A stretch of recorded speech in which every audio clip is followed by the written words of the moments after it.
بەشێکی استراتیژی دەوڵەتی تورکیایە دشت بە گەلی کورد و دەوڵەتی تورکیا یەکەم جاریشی نییە لە باکووری کوردستان پەلاماری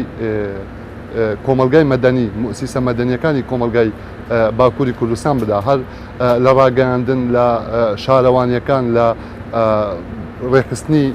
ئۆفیسی ڕێکخراوی کۆمەلگا مەدەنیەکان بێگومان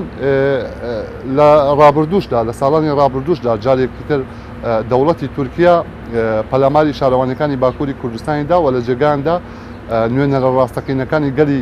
لادا قەیومی لە جێگادانە بەڵام ئەوەی کە گرنگە ئێمە ئەی بینین دەوڵەتی تورکیا لە ئەو سێ سوار ساڵەی کە بە شێوازی قەیوم شارەوانەکانی باکووری کوردستانی بەڕێوەبرد نەیتوانی هیچ قازانجێ بکە هیچ سوودێکی لەوە نەبینی و پاشان کە هەڵبژاردنێکی تر هاتەوە گۆڕێ گەلی کورد توانی بە ئیرادەی ئازادی خۆی ئەو شارەوانیانە بەدەست بخاتە بێگومان تێکۆشانی گەلی کورد بۆ ژیانێکی ئازاد بۆ کۆمەلگایەکی دیموکرات و بۆ قبولکردنی هەبوونی کووردە و تێکۆشانێکیش لە ڕابردوودا کە لە چوارچێوەی خەباتی چەکداریدا بەڕێوە چووە لە ئەساسدا بۆ خۆپاراستن بۆ ئەو کیانەی کە تێکۆشانی کردووە لەبەرەوەی کە دەوڵەتی تورکیا هەموو ئیمکانی خۆی بەکارهێناوە لە دژی گەلی کورد گەلی کورد نەیتوانیوە بەبێ ئامرازەکانی خۆپاراستن بتوانێت لە بەرامبەری دەوڵەتی تورکدا خۆراگری بکە بێگومان مەسەن ڕێبەرەوە جاران وەکو ئەبیندرێ لە ساڵی 91ەوە بە فەرمی پێداگری لەسەر چارەسەری پرسی کوردەکە بە ئاشتی و چەند جارێکیش مەسەن لە تورکیادا هەوڵ دراوە کە لە ڕێگای ئاشتیدا پرسی کورد چارەسەر بکرێ بەڵام ئەوەی کە ئەبیندرێ چۆنەڵێ سیاسەتێکی شاراوە لە دەوڵەتی قوڵی تورکیادا بۆ چارەسەر نەبوونی پرسی کورد بەڕێوەچێت ئەمە هەمومان دەزانین ئێستا لە کوردستان و بەڵکو ئەتوانین بڵێن لە هەموو جیانە تاکە حکوم تاکە وەکو حزب وەکو حکوم باسێکەکەی لەم ئەردۆغانیە نەتەوە پەرستە ئەخوانی قێزەونتر نییە ئەمانە پلانیان تەنها زدی کورد نییە زدی دیموکراتیە لە تورکیا ڕەنگە پێشتر تۆزێ دیموکراتی و کراوەنەوەی پێوە دیار بووە بەڵام ئێستا حرەکەتێک هەیە بەڕاستی ئێمە جگە لەوەی کەوا لە کار دووریانە خەنەوە جگە لەوەی کەسێکی شۆڕژگێڕێکی خاوەن هەڵوێز وەکو سەلاحەدین دەمیرتاش و هاوڵەکانی ئێمە دەزانین ئەوانە هەڵقوڵاوی ناوگەلن ئەوانە ئەو کەسە ڕازگوانن کە گەل متمانیان پێ بکە ئەوەی تورکیا دەیکات دەزانێ ئەمانە هەڵقوڵاوی گەلن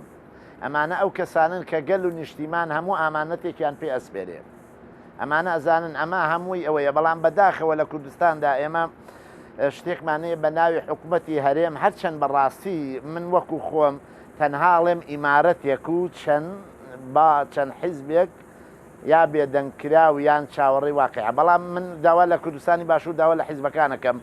لە قسە و وتاری شەرمنانەی حکوومەت دەرچن هەر حیزبێک ئێمە خۆمان دەزانین زیاد لە 16 حەڤا ئەوە ناحیزب هەر حیزبێک لە بڵندگۆی کەناڵەکەی خۆیوە شەرمەزاریش لە کوردستانی ڕۆژئاوا لە کوردستانی باکوور لە کوردستانی ڕۆژهەڵات لە کوردستانی باشوور خاوەن هەڵوێست بن ئێمە داوایان لێکن لە کوردستانی باشوور مەخمور ئابڵوقەچوەتە سەری کورد لەگەڵ کورد تەنها لەگەڵ ئەمان ناگونجن تەنها بەدەستی داگیرکەران بەڵە شەرمەزارەکەین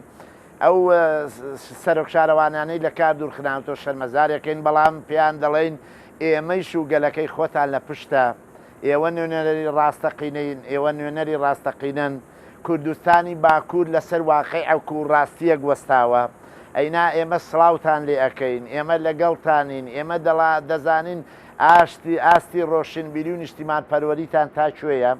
و بەڕاستیش دەزانین ئەوەی لەسەر ڕێگا و فکر و ڕێگای ڕێبەر ئاپۆیە وتار و کردداری یەکە بۆیە دڵخۆشین پێیان بێ هاوکاریانین دژی داگیرکەران بە تایبەت دەوڵەتی تورکی فاشستی نەتەوە پەرست ئێمە لە تورکیا دیموکراسیمان دەوێ ئەوانە دیموکراسیان دەوێ ئەوانە تەنها خەباتیان بۆ کورد نییە بۆ هەموو مرۆڤایەتیە بۆ هەموو کەس دانیشتوویەکی تورکیایە خۆی لە ڕاستیە دەوڵەتی ئاکەپە بە هیچ کاتێک لەگەڵ ئاشتی نەبووە و هەموو جارێک لە با بڵێن پێشدیارکردنی ئاشتی لەلایەن ڕێبەر ئاپۆ و لەلایەن پارتی کرێکارانی کوردستانەوە بە هەڵوێستێکی بەو شێوازانە بەردەوام وەڵام دراوەتەوە لەلایەن ئاکەپەوە وەکو لە ساڵانی ڕابردووشدا و لە پرۆژەکانی ڕێبەر ئاپۆیە کە بینیومانە بەردەوام بە هێرشی چەکداری ئەوانە بووە ئەمەش شێوازێکە لە وەڵامدانەوەی ئەو پرۆژە ئاشتی کە ڕێبەر ئاپۆ پێشکەشی کردووە بۆ سەقامگیری ئاشتی لە تورکیا و بە جێبەجێگەیاندنی پرۆژەی دیموکراسی لە باشووری کوردستان لە باکووری کوردستانە. ئەمە لایەنێکی ئەو باسە کە من نەمەوێ باسی کەم لایەنێکی تریش کە بمێ باسی بکەم هەڵوێستی گەلی باشوور و کۆی گەلی کوردستان بەرامبەر بە ئەوەی کە ئەمڕۆ ئاکەپە ئەیکا ئەبێت چی بێت تەوان پێش هەموو شتێک پێویستیمان بە یەکێتی گەل و یەکگرتنی گەل هەیە بۆ پشتیوانیکردن لە پرۆژەکەی ڕێبەر ئاپۆ بۆ جێبەجێکردنی پەیامی ئاشتی لە باکووری کوردستان هەروەکو لە هەموو بەشەکانی تریژ ئێمە پێویستیمان بە سەقامگیرکردنی دیموکراسی و ئاشتی هەیە. لەلایەکی تریش نەک بە تەنها بۆ پرۆژەکەی ڕێبەر ئاپۆ ئێمە پێویستمان بە یەکگرتنی گەل هەیە بۆ بەرگریکردن لە داگیرکاری پێویستمان بە یەکێتی گەل هەیە بۆ پشتیوانیکردن لە ئەو هەوڵە ڕەشبگیریەی کە لە باکووری کوردستان هەیە و لە هەموو پارچەکانی کوردستان کە دوژمنانی گەلی کورد بەرامبەر بە گەلی کوردەیکرد.